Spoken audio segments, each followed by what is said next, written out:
तर आजची आपली दिवाळी स्पेशल रेसिपी आहे अनारसांची रेसिपी। तर त्यासाठी ना 1 किलो तांदूळ घेतले होते मी। मग त्याला ना चांगलं स्वच्छ असं 4-5 पाण्याने स्वच्छ धुवून घ्यायचं, जेणेकरून तांदळाचा जो वास असतो ना घाणेरडा तो येत नाही। तर मी 3-4 पाण्याने स्वच्छ धुवून झाले होते माझे। त्यानंतर ना याला 3 दिवसासाठी ना पाण्यातच भिजत घालायचं असतं। म्हणजे आता माझा आज पहिला दिवस भिजून झाला ना, तर दुसऱ्या दिवशी ना याचं पाणी चेंज करावं लागतं। आता हे दुसऱ्या दिवसाचं पाणी मी काढून टाकलं, त्याच्यात नवीन पाणी टाकलं, तर लगेच ते पण झाकून ठेवून द्यायचं।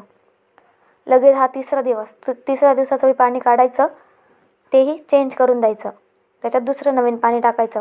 असं 3 दिवस आपण पाणी चेंज करायचं, जेणेकरून वास येत नाही घाणेरडा। तर 4थ्या दिवशी सकाळी याचं आपण पाणी स्ट्रेन करून घ्यायचं, म्हणजे पाणी काढून घ्यायचं। एखादी चाळणी असते ना त्याच्यात काढून टाकायचं, जेणेकरून ते पाणी एक्स्ट्रा पाणी निघून जातं। त्याच्यानंतर आहे ना घरात फॅन चालू करून ना एखाद्या कापडावर आहे ना त्याला एकदम बारीक असं पसरवून द्यायचं व 2 या 3 मिनटं फक्त फॅनच्या खाली त्याला वाळत घालायचं। फक्त 2-3 मिनटं बरं का, जास्त नाही, उन्हात नाही टाकायचं, फक्त घराच्या हवेनेच त्याला वाळत घालायचं 2-3 मिनटं। व हाताने चेक करायचं, हाताला जर लटकत नसेल तर आपले तांदूळ हे रेडी आहेत पिसण्यासाठी। तर त्याच्यानंतर ना आपण त्याला ना पावडर तयार करून घ्यायचं आपल्या घराच्या मिक्सरच्या भांड्यातच। तर छान असं पावडर तयार करून झालं ना, थोडं तांदूळ घ्यायचे बरं का, दळताना नाही तर मिक्सर खराब होतं, कारण ओले असतात थोडेसे म्हणून। तर थोडं दळून झाले ना, त्याच्यानंतर जी चाळणी असते ना त्याच्याने बारीक चाळून घ्यायचं। व जो एक्स्ट्रा असतो ना वरचा जाडसा का आहे, तर एका साईडला काढत राहायचं। तर हे बारीक करून झालं होतं, हे जाडसा पार्ट आहे ना तो परत एकदा मिक्सरच्या भांड्यात दळून घ्यायचं पावडर फॉर्ममध्ये। व तेही पावडर तयार झालं ना ते पण चाळून घ्यायचं चाळणीने। तर हे रेडी आपलं तांदळाचं पीठ। त्याच्यानंतर 1 किलोच्या तांदळासाठी मी अर्धा किलोचा गूळ जो असतो ना तो घेतला होता। अर्धा किलो पूर्ण छान होऊन जातो। त्याच्यानंतर आहे ना त्याला जो आपला चाकू असतो ना, नाही तर किसणी असते ना, त्याने किसून घ्यायचं। त्याच्यानंतर जो आपला तांब्या असतो ना त्याच्याने त्याला पूर्ण ज्या त्या गुठल्या असतात ना त्या असं सॉफ्ट करून टाकायचं। व दूध टाकून आहे ना जो गूळ आहे ना तो सॉफ्ट करून घ्यायचा, जेणेकरून त्याच्याला गुठल्या वगैरे नको राहिलं म्हणून।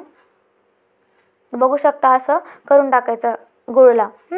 त्याच्यानंतर जे आपण पावडर केलं आहे ना तांदळाचं ते टाकून द्यायचं।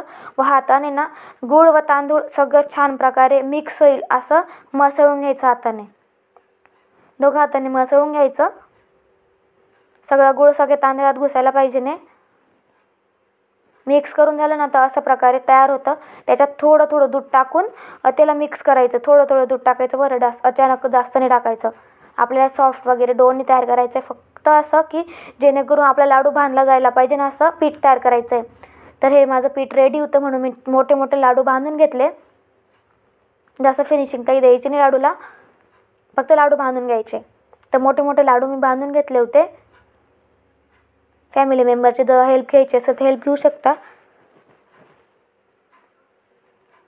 तर हे मी लाडू तयार केले होते। त्याच्यानंतर एखादा कुठलाही डबा घेऊन त्याच्यात सगळे लाडू ठेवून द्यायचे व हे ना 2 दिवसासाठी पॅक करून ठेवून द्यायचं। 2 दिवस आत लावायचं नाही अजिबात। 2 दिवसानंतर मी हे काढलं होतं। जितकं तुम्हाला अनारसे बनवायचे असतील ना तेवढा गोळा काढून घ्यायचा।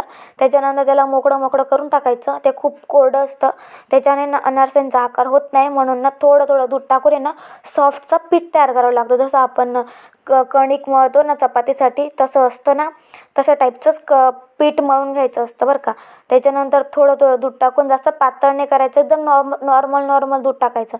त्याच्यानंतर असं सॉफ्ट असं बनवून घ्यायचं आहे ना, मऊशीर। त्याच्यानंतर त्याच्यातला एक छोटासा गोळा घ्यायचा आणि त्याच्यानंतर हाताला दूध लावायचं विसरू नका, ते खूप चिटकतं बरं का।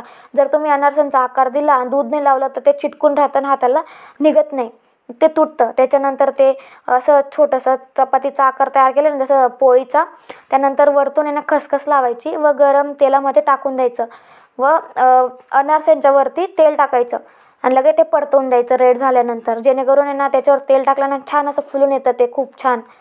त्याच्यानंतर अशा प्रकारे ना तयार करून घ्यायचं। तर रेडी आपली अनारसांची रेसिपी।